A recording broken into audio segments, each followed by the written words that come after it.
susunod na programa ay rated PG. Patnubay at gabay ng magulang ay kailangan sa mga batang manonood.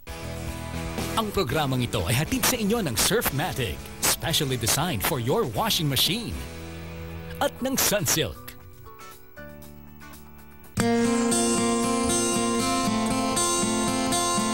Magandang araw mga kapatid.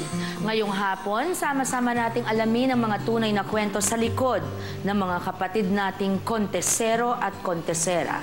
Isang kontesero na mahilig sumali sa mga pageant na panlalaki na may malaking lihim. Isa namang kontesera na magbubunyag ng sikreto tungkol sa mga totoong kaganapan sa likod ng entablado. At ang konteserong ilang dekada na ang tinakbo ng naging bunga ng kanyang pinanalunan.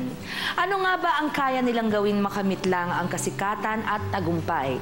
Sabay-sabay nating alamin. Ako po si Sharon, kasama mga kapatid.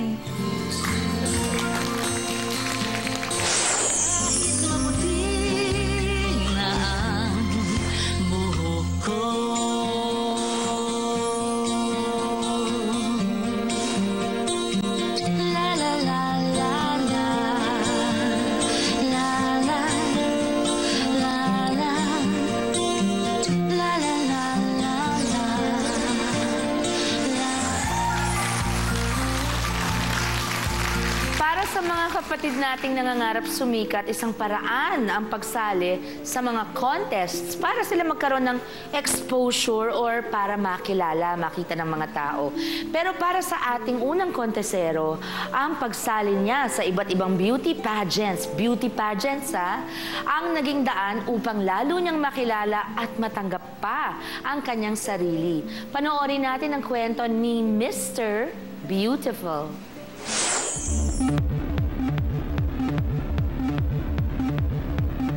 First ever male pageant ko, that was 2006. This is for the Battle of the Sexiest for more than 30. Bibilang lang yung mga hindi ako nakapasok dahil sa mga issue na hindi maganda. Dati, sumasali ako sa pageant just for fun. Since wala naman akong trabaho by that time, may nag-offer sa akin na sumali ng mga bikini pageant.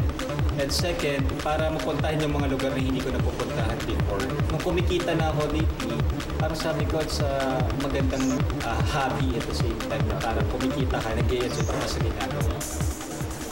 Ang pinakamalaking makuhang cash prize siguro nasa 30,000. To be honest, meron talaga nag-o-offer ng mga ganyan. Yung iba pa nga pumupunta pa sa backstage prior to the pageant itself. Minsan kinakausap ng masinsinan at mag-isa lang yung isang contestant. Well, sa akin, aminado naman ako may nag-o-offer pero hindi naman ako dumating sa punto na tanggapin niya para manalo. Alam ko naman kung ano yung capacity niyo. Alam ko naman sinalihan kong contest at the end, ayoko rin naman masira yung pangalan ko.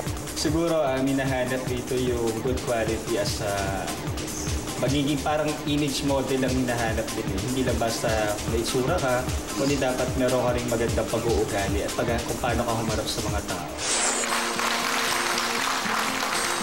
Napakagwapo pala ni Carl talaga. Ang kabuuan ng kwento ng ating konteserong si Carl sa ating pagbabalik.